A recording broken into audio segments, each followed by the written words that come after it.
Hello guys, welcome back to my new video. সেদিনকে অনেক ভোরবেলা আমার শ্যুট ছিল বিহাইন্ড দ্য সিন, আবার দেখানোর জন্য আর একটা নতুন ভিডিও নিয়ে চলে এসেছি। তোমরা ভিডিওটা একদম স্কিপ করো না, পুরোটা দেখলে অবশ্যই খুব ভালো লাগবে, কথা দিচ্ছি।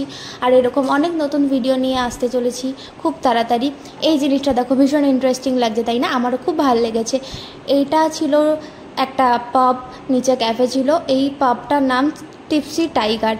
টিপসি টাইগার আসার জন্য তোমাদের প্রথমে বিধাননগর স্টেশনে নেবে, ওখান থেকে অটোয় উঠে বলতে হবে ওয়েবেল মোড় থেকে 5-6 মিনিট হেঁটে টিপসি টাইগার। তোমরা গুগলে সার্চ করে নিতে পারো।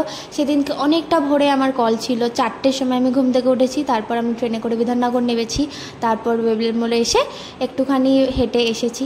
তো সেদিনকে কোনো গাড়ি ছিল না। তো দেখছো এই যে খাঁচা মতো ব্যাপারটা দেখছো না, এটা ভীষণ ইন্টারেস্টিং। এটা ভেতরে সোফা পাতা আছে এবং অনেক চেয়ার টেবিলও দেওয়া আছে। আর আমাদের এখানে শ্যুটে এসে অনেক পুরনো বন্ধুদের সাথে, যাদের সাথে সারা বছর দেখা না, তাদের সাথেও আমার দেখা হয়ে গেছিলো। আর এখানে একটা লাইভ মিউজিকের অ্যাম্বিয়েন্স করা হচ্ছিলো, এবং লাইভ মিউজিকটা দেখতে গেলে অন্য একটা লিঙ্ক তোমাদের সাথে শেয়ার করে দেবো, সেটা দেখলে তোমরা দেখে নিতে পারবে। আর যে দেখো, এই ক্যান্ডেলটা ভীষণ সুন্দর লেগেছে আমার।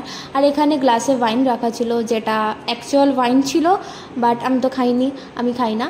তো দেখো এই গ্লাসটাও কত সুন্দর লাগছে। অ্যাকচুয়ালি আমাদের শ্যুটের জন্য আলাদা করে লাইট লাগানো হয়, কিন্তু এই পাবটার মধ্যে সেদিনকে আলাদা করে কোনো লাইট লাগানো ছিল না।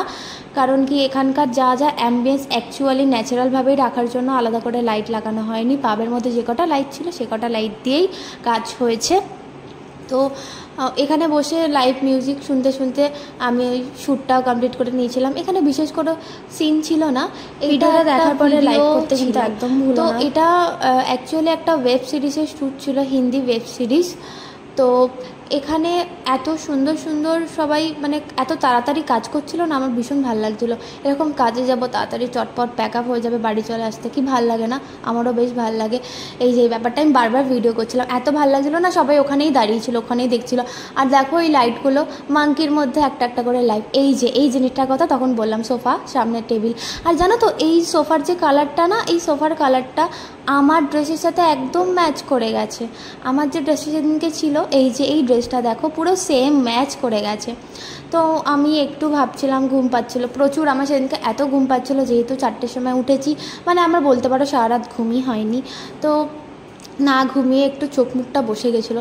তাও যেহেতু শ্যুট, আর শ্যুটিংয়ে গেলে আমার তো অলওয়েজ মুখে একটা এনার্জি থাকে, ভীষণ ভালো লাগছিলো। আর বাড়ি ফেরার সময় দেখো কতটা জ্যাম। কলেজ মোড় থেকে গাড়িগুলো জাস্ট এগোচ্ছিলোই না। আমি 4টে র্যাপিডো বুক করেছি, আর 4টে র্যাপিডোই ক্যান্সেল করে দিয়েছে, জানো। আর এটা দেখো, অটোর লাইন ছিল কত, মানে হাজার মানুষ দাঁড়িয়েছিল, অফিস থেকে ফিরছিল তারা। আমি তো আর লাইফে এই দিকটা এই সময়টাতে যাবো না, 6:30 নাগাদ